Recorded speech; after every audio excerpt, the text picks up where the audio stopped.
Hello there, it's Jan here at JB Crafts. Thank you for joining me on the channel today. I'm all refreshed and all back from my holiday, and I'm back with another sort of technique style card for you today. So I might pop this in the Technique Tuesday file in the playlist because it is a technique, and it's referred to as the split front technique. Really, really simple to do, very effective, and you could do this pretty much on any size. I've worked today on a 7 by 5 inch card, but you could actually, adjust this and take the same principle and do it on a square card, on a tall card. I might revisit this at a later date on the channel and do some different sizes, but for today we've got that 7 by 5, and all we've done is literally taken a section out of the front panel, and then I've just decorated it with some elements from my stash again. So very, very simple. It's a gorgeous sort of peachy tone, and then I've got like a rose gold mirror card behind it today. Now these two papers were from the same collection, and whereas I think it looks okay, I think they're very samey. So on the one that I'm going to do today, I'm going to change this paper inside here to a lighter paper to get a bit more contrast. So yeah, I gone for two that sort of matched colour wise, but I wanted a little bit more contrast to show that opening, that split opening. So I'll show you what we're going to do in the demonstration today. So very, very simple. I've kept the inside plain this time. Sometimes, you don't need, well, I'm saying plain. I've used a couple of the scraps from the two papers that I had here on the front, but I haven't put another greeting inside. Sometimes you just want space to write your own message in there. So you don't always have to have something inside your card as an insert. So I just wanted to sort of touch on that today, because I do often do an inside element to my cards. A, it strengthens them, and B, it's just another opportunity, as I say, to use up scraps. Popped another sentiment in there, but yeah, I've left it blank today. You can actually buy blank cards from shops, so I thought we'd just do something a little bit different today. So a couple of embellishments. These are from my stash. I'll show you the dies that I've used. Simple birthday wishes on this one. It could be any sentiment, it could be any colour scheme, it could be, for any occasion. So I'm going to pop that one to one side and show you very, very simply how this goes together. So I have got my 7 by 5 inch card. I'm still working through my stash of cards, so if you don't have any of these, it is literally a piece of 10 by 7 scored down the centre at 5 inches to just create that 7 by 5 style. Quite a popular one here in the UK. I know over in the States it's slightly smaller than this. You do your A2 design, so you could actually rejig the measurements on here to make this fit on an A2 card. Absolutely no problem whatsoever. I've put the main mat and layer together, and this is the paper that I've chosen this time as a complimentary one. Last time I chose these two papers. So I'd got the patterned one and then the polka dot one, and as I say, they came from the same collection, so I knew that they matched. We went down that route of, if they come from the same collection, they'll work together. I just think they're a little bit too much the same, so I'm going to leave this one for something else. We'll use that on a different project, and I'm going to bring in these two today so that we've got much more of a contrast. This is a scrap out of my scrap folder, and it just had that kind of coral shade in it here with some neutral marbling effect on it, so I think that'll show nicely through the split front on there. So measurements then, we've got a 7 by 5 inch card, and then I've come down 1/4 of an inch and done 6 3/4 by 4 3/4 for my mat, and then I'll have come down 1/4 of an inch again, so this top piece will be 6.5 by 4.5. Now it was a little tiny bit short, and those of you with an eagle eye might be able to see that I've just paper pieced it along the top here. I'm always open with what I do, because you might find yourself in the same situation. This piece of paper was from a 6 by 6 inch pad, so the 6.5 inches wasn't quite long enough, so I've literally joined it at the top, and this is going to fall underneath that top section here, so you're not even going to see it. You only need this element in the middle here. So I thought, right, we're on to a winner with that one. I can use the paper that I'd found in my stash. So I'm going to pop that one on here and get that one drying just with a little bit of my all-purpose glue. That one's going to go flat onto the base, and then we're going to add a little bit of dimension onto the top panel just to give a bit of shadowing on that split front element. So all I'm going to do is run glue around the outside of that one, a little bit in the middle, and pop this straight onto the front of the card. Now I've only left a really tiny border on this one. I do normally have a larger border on my cards, but I wanted the space to do the technique on the front panel. So I literally have just got a 1/4 of an inch difference, which gives me an 1/8 of an inch white panel around the edge, which is enough because the focus is on that split element on the front. So we'll leave that one to dry, and then I'm going to bring in the panel. I've made a template for this because I just think with anything like this where you're involving measurements, it's good to have a template that you can refer back to if you want to do the card again, instead of having to grab your card and think, oh, how much did I measure here? How much did I measure here? I'd usually do this, and I've got a box, I've got a file folder that I keep all my template elements in, just to keep everything together. And I know that if I want to do something like this again, it'll be in that box. So this is the same size as the panel underneath. It was 6.5 by 4.5. So we're going to do exactly the same size as the panel that we've put under here. And yes, if you don't have a big enough piece, you can just cut a piece that fits, you know, under the edge of here, like so. You know, it doesn't have to be a whole piece of pattern paper. It's just a case of working out those angles in there. So what I'm going to do then is I've cut my piece of pattern paper. This was my complementary paper to the same size. So this is 6.5 by 4.5. We're going to do a little bit of measuring, but it's not anything too much today. I've not got too much. I know some people had commented on the video saying, oh, too much maths for me, Jan. But you know me, I am a numbers geek. I don't mind this kind of thing. And this one's quite straightforward. So I'm going to copy this one on here. So at the top here, on this top left-hand corner, I'm going to put my ruler on here, and I want to make a mark at 1/2 inch. And again at 3/4 of an inch on that top side there. Then on the right hand side, I'm going to come down this side here, and we're going to make a mark at 3 inches, just on that right hand side. And then I want to come across the bottom, so line it up on that 4.5 inch, and I'm going to mark at 3 inches again. And that's it, simple measurements. There's nothing fancy to that today. That's all we need to do. And then I will bring in my little guillotine here. And what we're going to do is we're going to cut from that 1/2 inch mark over to the 3 inch side. So I'm going to pop this through here, and I'm going to line the 1/2 inch up on the edge there, and the 3 inch on this bottom edge. So I'm just lining this up with the cutting blade on my guillotine. And then we're just going to do a nice cut. That's going to be my top section here. And then I want to do the same again, but this time we're going to go from that 3/4 inch mark down to the 3 inches on the bottom.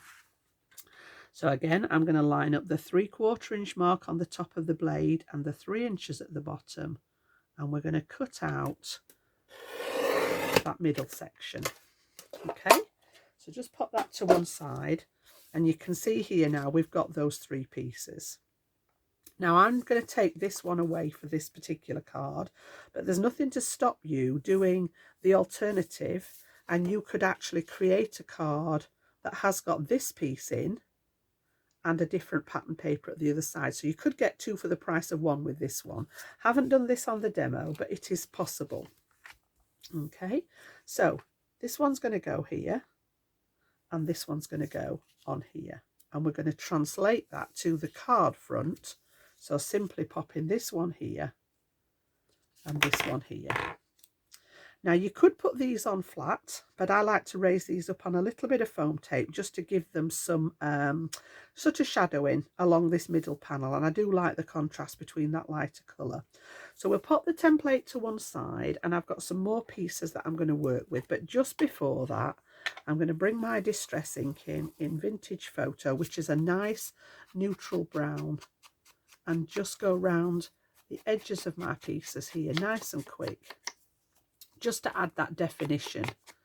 It just, you know what I'm like with my ink, it just, I think it just makes a difference. It just finishes them off That one stands out much more to me than what this one does, and you can see it's covered that piece where we did the join in the paper underneath. So don't be afraid to sort of patchwork your papers together if a piece isn't big enough. Have a look at what's going to be seen, and if your piece isn't big enough, as I say, just pop it together, pop a scrap in there and cut it to the right size. I always think on the videos it's not the best to see, the easiest to see, and if I didn't tell you, you probably wouldn't even realise that there was a line across there. I'd put myself a T on there to remind me to put that piece, the paper piece strip at the top, because I knew that this bit would cover it up. Now I have just got a couple of little pencil marks showing, which I'm just going to take off the edge there. That one's okay, that one's okay. Yeah, it was just that one that was remaining on there. So you could go with this exactly how it is now, like so, and just line them up with those outside edges of the card. Okay, absolutely fine. Now what I did was add another piece in here. I wanted a border across this edge here, and I've used some of my rose gold Miri card. And again, for this one, I was running out of length of card, and I've only got some shorter pieces. So I've cut strips that are about 1/2 inch wide, and then all I've done, I wanted to create sort of a fancy edge, so I've just used my decal edge scissors and trimmed them down one side to create that kind of nice uneven edge on here. And what we're going to do is we're going to pop these under here, and I'm hoping that they're going to be long enough. I think we can just about get away with them. I might have to piece the one on this longer side, but again, for the sample, I'm okay with that.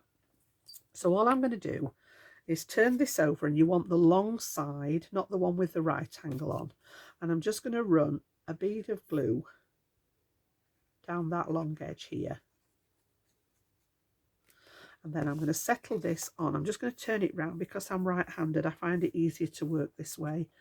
I'm going to settle it on here. Bearing in mind we're going to trim this, and I only want a tiny little bit showing, so I'm going to have to work with that the best I can. And I think I'm going to go to that edge, and I'll explain why when we pop it together. So as long as you've got a nice even amount showing, and then I'm just going to trim that little bit off here because we don't want it protruding from the paper there. So that's going to be my top section here. Now, yeah, there is a little tiny gap there, but I can fix that with this one. So I'm going to do the same again. I'm going to hold it on the right angle, flip it over and pop that bead of glue down that longest side on your triangle here.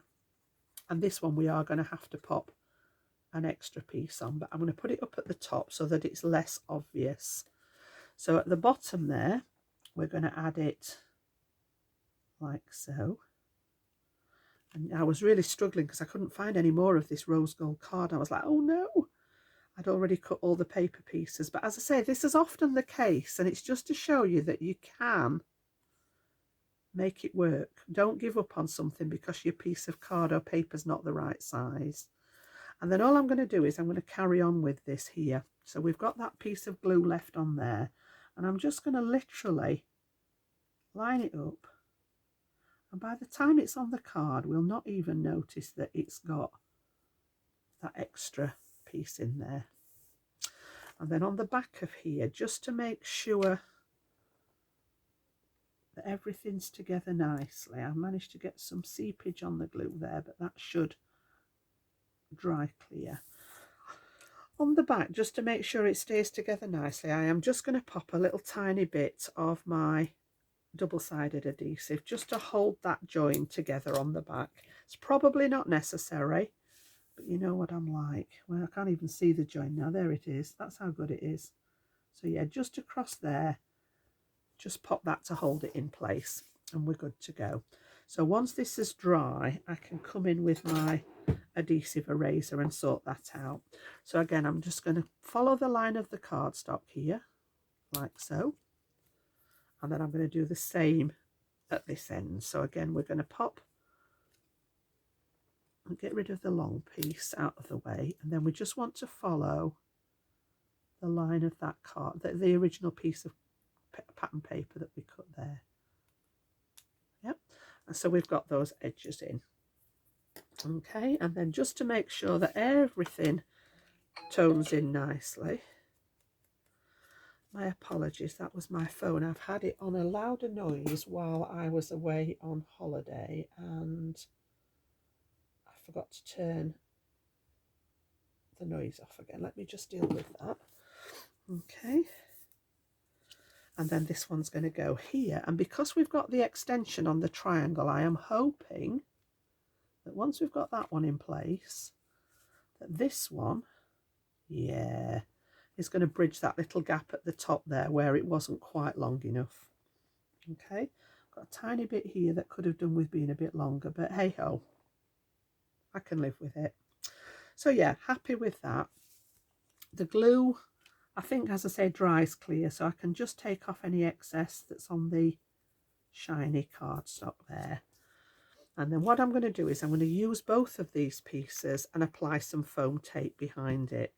So these long pieces, I've just got my 1mm foam. It's not anything too deep, but I just wanted that little bit of lift off the card there. So again, we're just going to give this a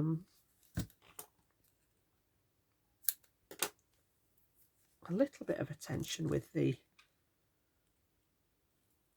tape there.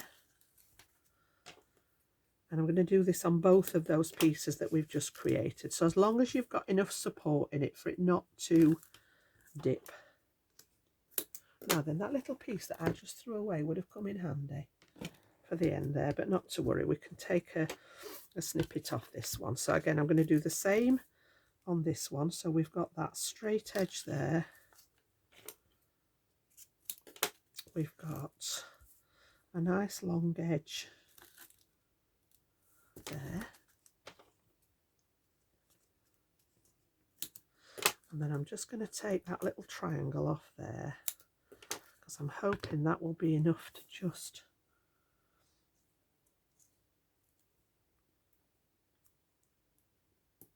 fit in there. It probably didn't need it. You're all shouting at me saying, oh Jan, you know, and then I think that end will be okay as well. And then I just need a little tiny bit in here. And that is literally all I'm going to do with that. It's just to support it. It's only a layer of cardstock and a layer of paper, so it's not anything too heavy. And then we need to take off the backing off here. And this is my Sticks 2 tape, which I very rarely have any. You know my love-hate relationship with self-adhesive foam, but the Sticks 2 one seems to come apart really, really easy. Okay, so this is going to be my top section. So what I want to do, I'm going to turn it sideways. I'm going to line this right angle up here in the corner and then bring it right along the top of the card, and then you should get a nice even stick down the side there.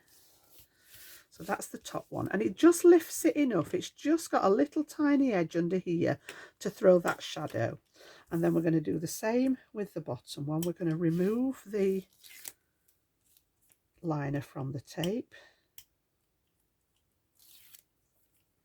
Take that little tiny bit out of there. Oh, the whole thing wants to come on.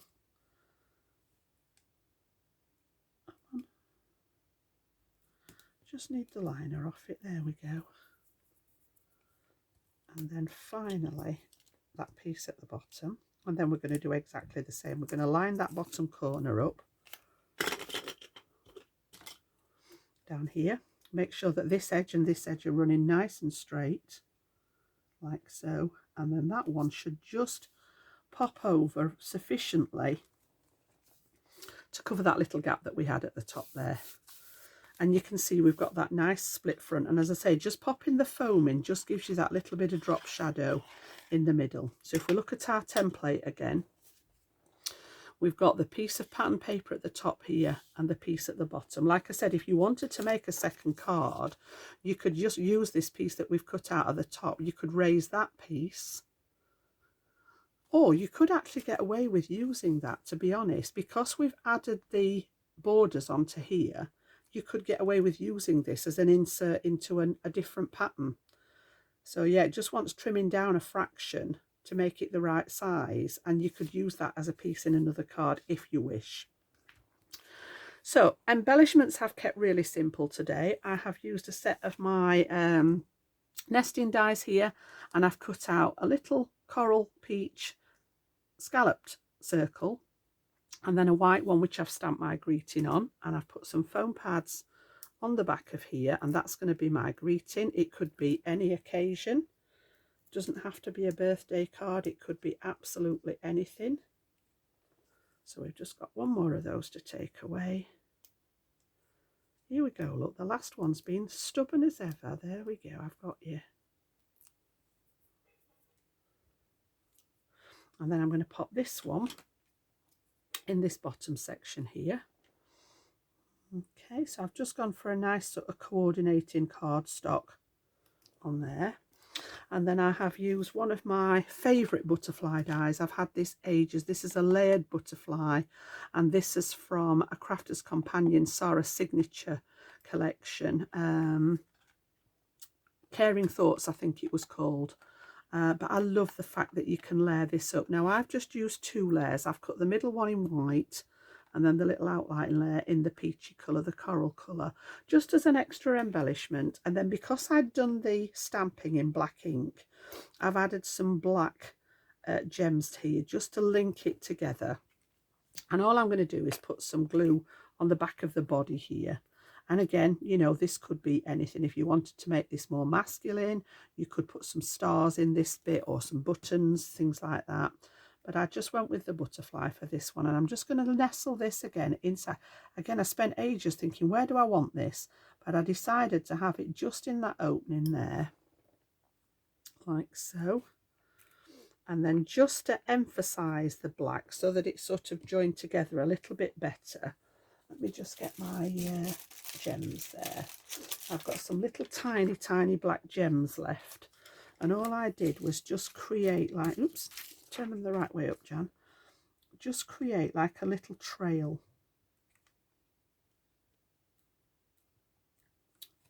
These are going to be stubborn now, look, as well. Tiny ones. Cool. Oh my goodness me. There we go. And I just wanted to pop maybe 2 or 3, as if the butterfly had flown across the page, just to link it together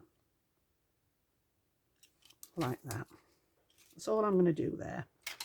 And then on the original one, I'd actually added some gems on the sentiment part as well here. I'd just been through the stash, found some corally coloured ones, a little black one to link it. But you've got the 2 versions there, and if I'm honest, I think I prefer the lighter colour in the background. So again, you know, this is sort of trial and error. It's something that we do and then we learn from. If, you know, you're not always in a position where you are going to remake a card, so it may be, you know, if I was making this to send to someone, it would have had to stay like this. And I don't think there's anything wrong with this. The colours coordinate beautifully because they came from the same collection. I just think you've got much more awareness of that split front on the lighter coloured background here. So again, let me know in the comments, have you got a preference? Do you prefer the original design? Do you prefer the one with the lighter background? Other than that, they are very similar. The principle, the concept of the split front was exactly the same. And then again, as I say, I've just used a couple of bits of those 2 pattern papers that were left that I'd cut off to add a bit of interest for you to write a message on the inside there. So that's what we've done today. I'll bring you that template back in just in case anybody wants to take a screenshot of that just for those measurements. I'll take my hands out of the way for a second, and you could actually screenshot it and make your own template for anything like this. And then if you do come back to the design, you've got that there. I always write what it is, size of the panel, and then I've got the measurements that created that section, like I said, that we cut out of here, out of the middle. Okay, so let me know if you're going to have a go at this one. Let me know which one you prefer. Do you like it with the lighter colour background? Are you not bothered?